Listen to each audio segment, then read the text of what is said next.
3 million new credit cards issued in 90 days, a visionary founder stepping down, and profit margins that look incredible until you realize they are, well, secretly padded by a hidden tax credit. The business is firing on absolutely all cylinders, yet the stock violently reversed after hours. You are listening to Earnings Unscripted. This is where we unpack what actually happened in today's earnings. Today, we are looking at MercadoLibre's fourth quarter for 2025, fresh off the tape today, February 24th, 2026. What a totally bipolar tape, Miro. Bipolar is honestly the right word for it. Look, the top line growth is just relentless. They did $8.76 billion in revenue, which is, well, it is up over 18% quarter over quarter, and diluted EPS hit 11.03. That completely crushes the 8.32 we saw last quarter. It's a massive machine that just keeps accelerating. Quick thing before we dig into the guts of that machine. Just a reminder to everyone listening that this is not financial advice, just our personal opinions on the market. So, okay, the regular session was actually pretty calm today, right? The stock had a steady climb and closed up almost 2%. Right. It was very steady, very quiet all day, but the second the earnings dropped, the extended hours tape opened and it just fell off a cliff. It essentially stabilized down around 4.7% near 1832. And I think the real reason for that panic is exactly what you hinted at. It's the fine print on their profitability. Okay, so break that down for me, because the headline, actually the operating margin they reported on page 1 was 10.1%, which sounds like a solid win. It sounds great, sure. But that includes a $99 million one-off tax credit down in Brazil. And they parked that right into the cost of revenues. If you back that out, the actual operating margin dropped to 9%. That's an 80 basis point contraction from the third quarter. They are deliberately sacrificing short-term profit to subsidize things, like lowering the free shipping threshold to just 19 reais in Brazil. Hold on, I want to pull a thread there because that strategy makes total sense when you look at the management changes. I mean, Marcos Galperin, the founder, just officially shifted to executive chairman on January 1st. So Ariel Szarfsztejn is CEO now. It feels like they are kind of giving the new guy a green light to just spend whatever it takes to blitz the market. Yeah, absolutely. And they're blitzing the Fintech side specifically. You brought up the credit cards at the start. 3 million new cards issued just in Q4 alone. That pushes their total credit portfolio up 90% year over year to $12.5 billion. People think of them as an e-commerce platform, but they're becoming a regional bank at just an insane velocity. Which is exactly how you make a platform sticky. I mean, issuing 3 million cards in a quarter is roughly 33,000 people a day signing up. That is wild. It is wild, but aggressive onboarding like that brings credit risk. The early 15 to 90-day non-performing loan metrics are already starting to climb. Management waved it off on the call as perfectly priced into their margins, but you can bet Wall Street is watching those default rates extremely closely. Wow. Okay, so we've got explosive top-line revenue, masked margin compression, and a brand new CEO throwing caution to the wind to build a digital bank. All right, let's get into the details. Right. So if we are looking past the credit expansion, the detail that actually made me stop and reread the filing is their physical footprint. They just launched, their first ever fulfillment center inside China. Wait, in China? I thought their whole competitive moat was dominating Latin American last mile delivery. Why go all the way across the Pacific? It is essentially a direct counterattack. You look at Shein or Temu pouring cheap goods into Brazil and Mexico. MercadoLibre realized they cannot just sit back and wait for the boats to arrive. They are bypassing the traditional retail lines completely. So they're setting up right at the source to service their 5 biggest LATAM markets directly. Okay, that makes sense strategically, but structurally, that sounds incredibly expensive. Trying to run a China to LATAM pipeline has to just wreck their unit economics, right? Oh, it completely guts the short-term margins. And the crazy thing is, management is completely fine with it. They are deliberately not solving for short-term margin optimization in 2026.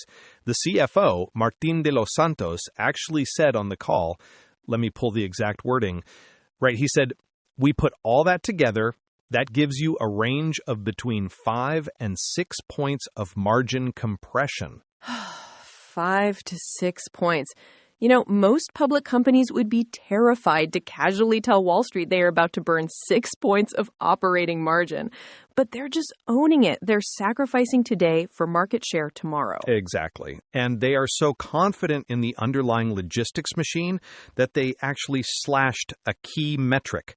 As of Q4, they completely discontinued reporting the number of items shipped to the street. Hold on. Why would they hide that? Usually when a company drops a metric, it's because it looks bad. Right. That was my first cynical thought, too. But they claimed that 100% of their sold items now flow through their proprietary logistics network. Oh, wow. Yeah. So items sold and items shipped are just the exact same number now. They basically became their own FedEx, locked up the entire volume, and then just dropped the mic. That is actually wild. Okay, so they're bleeding cash on these massive global logistics projects to fight off the Asian platforms. But how are they funding this kind of margin sacrifice without imploding? Well, that's the brilliant part. While they're fighting this, gritty, low-margin ground war in physical retail, they're quietly printing money in the cloud. They totally overhauled their ad tech stack. They're calling it Budget Orchestrator, and it fueled a 67% leap in FX-neutral ad revenue. Can I jump in? Because I actually saw a note on that. It's not just sellers on MercadoLibre buying ads anymore, is it? They're starting to sell the tech itself. Yes, exactly. The data engine is so strong now that outside giants are using it. Disney, Roku, Google, HBO Max. MercadoLibre is white-labeling its ad stack as a B2B service. That is brilliant. So they have this high-margin SaaS advertising lane that doesn't even rely on retail volume. Spot on. The fulfillment side keeps the retail moat impenetrable, and the advertising and the credit cards basically subsidize the construction costs.